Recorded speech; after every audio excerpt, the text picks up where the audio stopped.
யோ, coffee பலகாரம் எல்லாம் சாப்பிட்டுட்டு வந்த வழியா ஓடி போயிரு, இல்ல கால் ரெண்டு இருக்காது.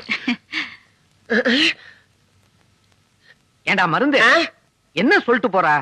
அது என்ன ரொம்ப பிடிச்சிருக்கான். ஏதோ கால்னு என் காதுல விழுந்தது. கால்ல அவ என்ன காதலிக்கிறாளாம்.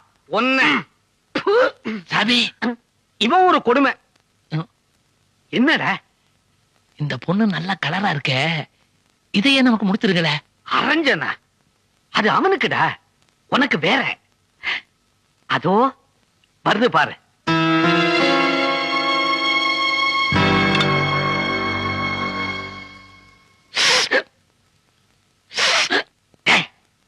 பொண்ணு எப்படிடா இருக்கா? நல்லாத்தான் இருக்கு. ஏன் சாமி, இந்த வீட்டுல மொத்தம் 4 பொண்ணு இருக்கிறதா சொன்னீங்க. அதுல 2 பொண்ணு இப்ப நம்ம பாத்துட்டோம். மீதி 2ஐயும் வர சொல்லி பாத்துட்டோம்னா எந்த பொண்ணு பெட்டரா இருக்குதோ அதுல ஒண்ணு செலக்ட் பண்ணிக்கலாம். எப்படி? அவங்க அம்மாவையும் வர சொல்றேன், அவளையும் பார்த்துட்டு அப்புறமா செலக்ட் பண்ணலாம். ஐயோ,